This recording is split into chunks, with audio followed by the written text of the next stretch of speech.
During the 4th Great Ninja War Naruto, we saw several high-level battles from legendary shinobi from Legends of Past era like the mighty Madara Uchiha to current era shinobi like the reanimated Akatsuki members like Sasori and Itachi to legends in the making like the future 7th Hokage Naruto Uzumaki. However, one topic of question at the time was Kakashi Hatake, the man known as Kakashi of the Sharingan, and how he suddenly went from barely being able to use Kamui in the Mangekyo and the 5 Kage summit to spamming both multiple times in the war before he ever got the Nine Tails chakra from Naruto. But regardless of how you feel about the power creep that Kakashi got, there is one thing of note that can't be disputed. Kakashi had more than one standout moment in the 4th Ninja War, but following the war, he forever lost the power of the Sharingan after Obito's chakra left his body when Obito departed to the afterlife, and it's led to some rather bold and quite frankly incorrect takes that Kakashi is weaker as Hokage than he was in the 4th Ninja War, which is why in today's newest Naruto Explained video, we're going to be using this newest edition of After Naruto Shippuden as a prologue to a set of 3 much longer videos centered around Kakashi that I have sent out to editors who worked on the How Strong is Boruto Generation video and the 10 saddest Naruto and Boruto deaths video, because otherwise this will be a 90-minute video on Kakashi after war, which means the editing on those is going to be well worth the wait. Now for this video in question, we're going to be going over that part in the timeline after the 4th Ninja War where Kakashi fought against Rock Lee and give both the context behind the fight as well as a breakdown of the importance of Kakashi so soundly defeating Rock Lee without having to rely on the Sharingan's precognition abilities via the Aya insight to predict Lee's movements mid-fight. For those of you guys who are new, After Naruto Shippuden is a series on the channel where we take a look at the Naruto story between the events of Naruto chapter 699 and chapter 700, the 14-year time skip that many Naruto fans call the blank period between Naruto Shippuden and Boruto, and look at several of the stories that either weren't adapted into the Naruto Shippuden anime or they weren't fully adapted into the anime. Like the scene we're going to be covering today,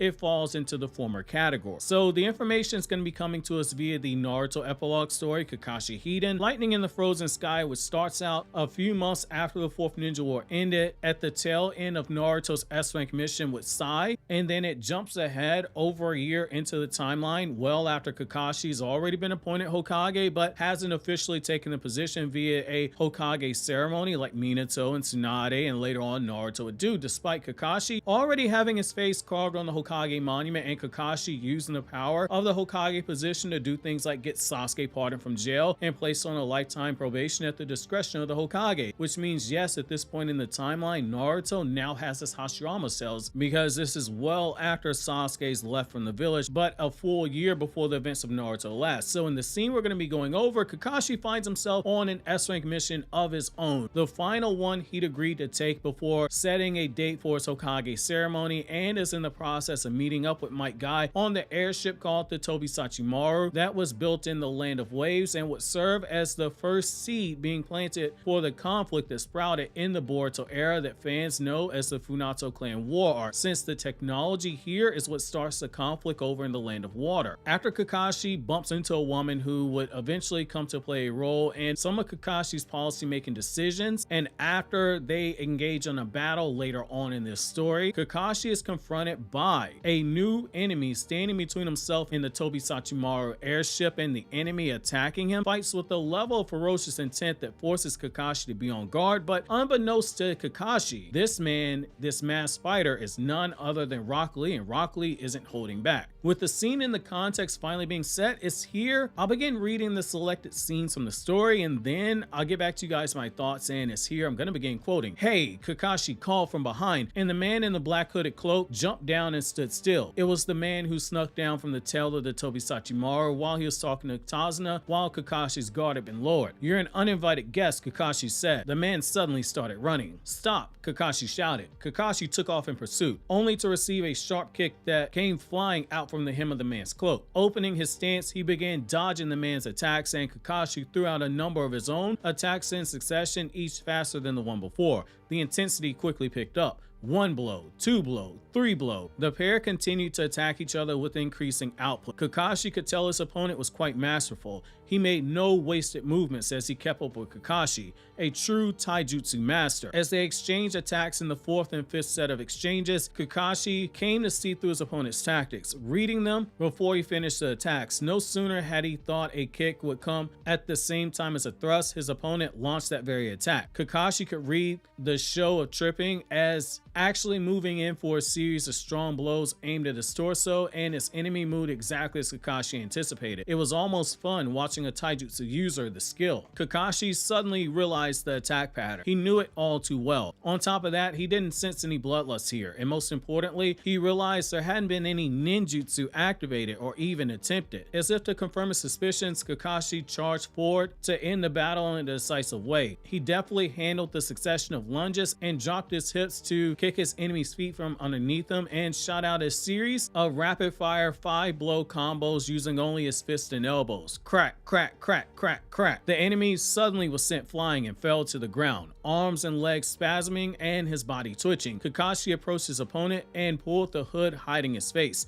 Below the hood was the now unconscious Rock Lee. End quote. Now, I just want to say this, the fact that even before Kakashi realized it was Rock Lee fighting him, due to the lack of ninjutsu being used at times where another shinobi would have used ninjutsu to gain an edge, because even though Rock Lee can use chakra, Rock Lee can't perform ninjutsu. Kakashi's eye speed, whether it be due to years reading movements with the Sharingan or not, he was easily tracking the speed of Rock Lee and predicting his movements by studying his footwork of his enemy and reading his movements of his limbs and his muscles. Rock Lee, as a shinobi, wasn't weak by any measure, and at this point in the timeline, he's only a year away from unlocking the 7th gate because he knows it by the time Naruto and Hinata get married. But what I find fascinating here is that Kakashi was holding back and increasing his output with Rock Lee, despite Rock Lee fighting him very seriously without bloodlust, but fighting him in a serious manner. And once Kakashi decided to end the fight himself, he started hitting Rock Lee with a series of 5-hit combos using only his fists and elbows, and moved so fast that Rock Lee couldn't keep up with the speed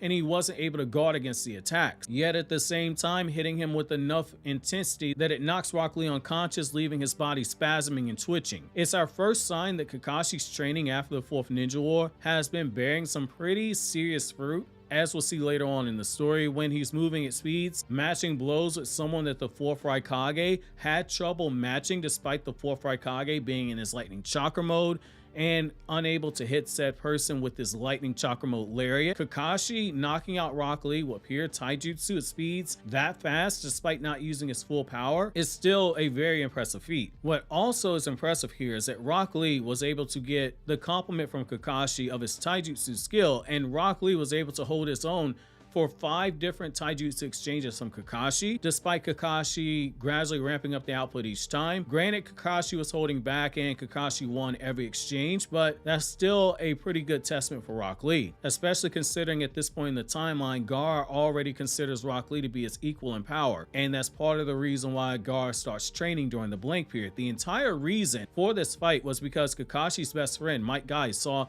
the very same thing that Tsunade and Naruto saw, which is that Kakashi was doubting himself when it came to the Hokage position. Tsunade had literally told him he was more than strong enough to be the Hokage, and that he has the respect of the other Kage, and that said respect wasn't because Kakashi had the Sharingan. Losing the Sharingan didn't change the respect the other Kage had. It was respect that Kakashi earned for his other qualities. Guy saw Kakashi training day in and day out when Kakashi thought nobody was watching him, working hard to complete his purple lightning jutsu in order to replace the Raikiri, and he saw the grueling training that Kakashi was undergoing to make up for how much he overcompensated for relying on the Sharingan, something that Kakashi no longer has. It's worth noting, due to Kakashi not having the Sharingan, it's actually addition by subtraction. Think of the Sharingan on Kakashi like Rock Lee wearing those weights on his ankles, only in this case the weights aren't on the body, but instead they're on his chakra reserve. Kakashi always had to set aside chakra that could have been used for things like ninjutsu to boost his speed or to boost his strength, but instead it was chakra they had to set aside for stamina in order to just use the Sharingan, because the Sharingan couldn't be turned off, for one. 2, his body wasn't genetically Uchiha, so the Sharingan put a much greater strain on his body than it did a normal user of the Sharingan Kekkei Genkai. All that chakra that was needed to be put aside for stamina purposes, it goes back into the main chakra pool to be used accordingly for speed, strength, and ninjutsu. And Kakashi, for the first time in a long time, is able to train without having to consciously monitor his chakra levels, and it's resulted in breakthroughs that we'll be seeing more of as we dive deeper into this Kakashi hidden story. But the biggest thing here is that Kakashi is just 1 year removed from the 4th Ninja War, and he's already stronger than the Kakashi you saw battle Rinnegan Obito, battle against Madara, and was fighting off very well multiple Jinchuriki, keeping lockstep with 6-Gate Might Guy, and is stronger than the Kakashi who took down 7 Ninja Swordsmen of the Mist in the manga off screen. There's a reason why in the Boruto era he was able to fight off an entire army of 300 shinobi and mercenaries on his own, which this video on the screen covers that story that was not animated in Boruto.